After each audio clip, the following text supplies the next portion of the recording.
আসসালামু আলাইকুম। তামান্না রান্নাঘরে সবাইকে স্বাগতম।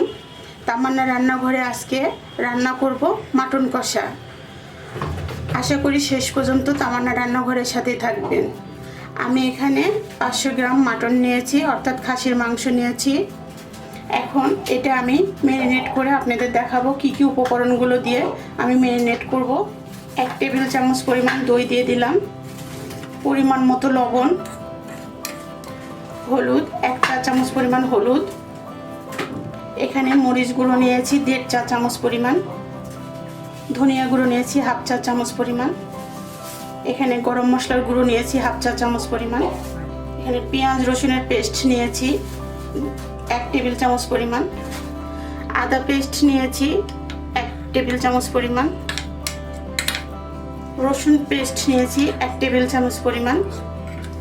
আপনারা ইচ্ছা করলে আদা রসুনটা তেলের উপরে ভেজে নিতে পারেন, কিন্তু আমি এখানে একবারেই সব কিছু মাখিয়ে দিয়ে ম্যারিনেট করব। ভাজা জিরা নিয়েছি 1 টেবিল চামচ, এখানে 1 চামচ দিব আর 1 চামচ আমি পরে এটা দেখিয়ে দিব কখন দিব। এবার সব উপকরণগুলো দিয়ে আমি মাখিয়ে নিব।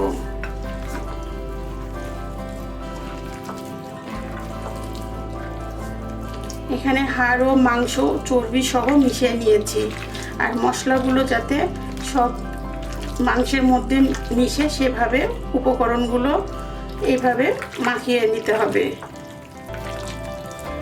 মশলাগুলো সব মাখানো হয়ে গিয়েছে। আমি এবার 1 ঘন্টার জন্য ম্যারিনেট করে রেখে দেব। আপনারা ইচ্ছা করলে একদিন আগেও ম্যারিনেট করে ফ্রিজে নরমালে রাখতে পারেন।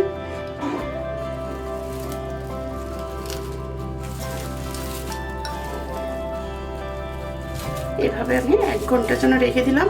1 ঘন্টা পর আবার ফিরে আসব।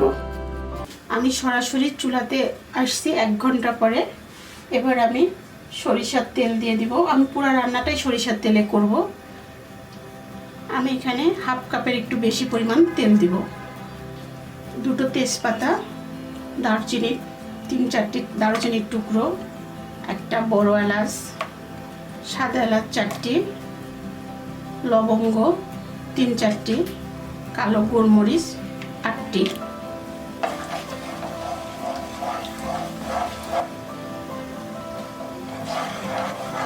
এখানে 1.5 কাপের মতো পেঁয়াজ দিয়ে দিলাম।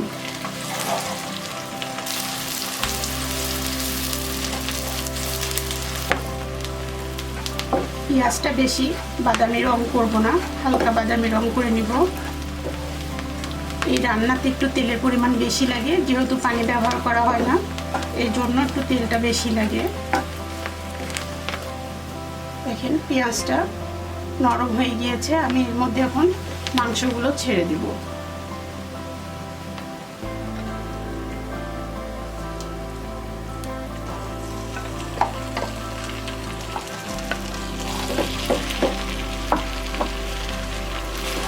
এইভাবে আমি 10 মিনিটের মতো তেলে মাংসগুলো ভেজে নিব।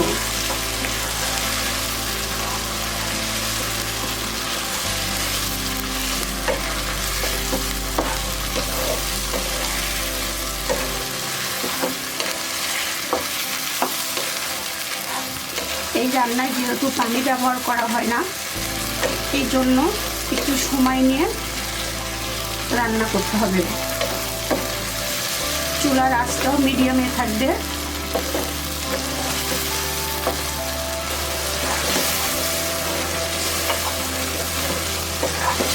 দশ মিনিট হয়ে গিয়েছে ভাজা। দেখেন উপরে তেল উঠে আসছে। আমি এবার একদম লো আছে 40 মিনিটের জন্য ঢেকে দেব। এর মাঝে আমি 40 মিনিটের মাঝে মাঝে মাঝে একটু করে ঢাকনা তুলে নেড়ে দিব, কিন্তু 40 মিনিটের মতো ঢাকা থাকবে। মাংসটাও সিদ্ধ হবে, মশলাগুলো মাংসের ভিতরে যাবে। এই জন্য আমি এখন চুলার আঁচটা কমিয়ে 40 মিনিটের জন্য ঢেকে দেব।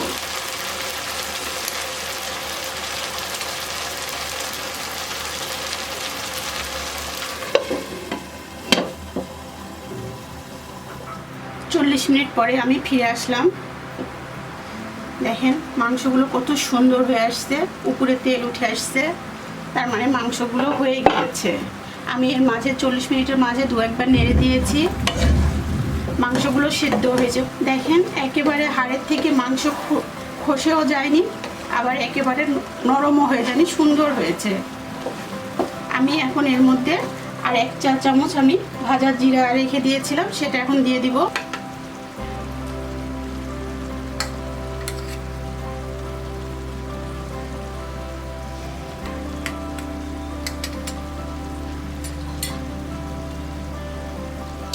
আমি এবার 1 থেকে 1.5 মিনিটের জন্য আবার একটু ঢেকে দেব।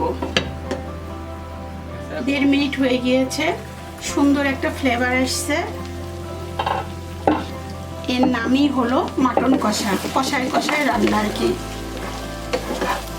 কোনো পানি দেওয়া হয়নি। দেখেন কত সুন্দর হয়েছে। সামনে ঈদ আসতেছে, আপনারা অবশ্যই বাসায় ট্রাই করবেন।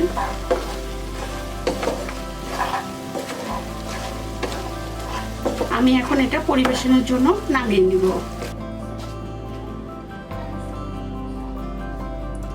মাটন কষা পরিবেশনের জন্য একদম রেডি।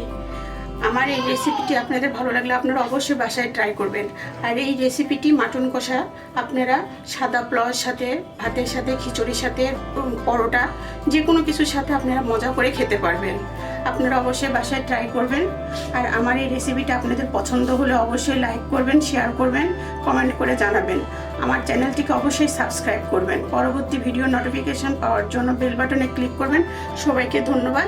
আশা করি আপনারা সবাই ভালো থাকবেন। আল্লাহ হাফেজ।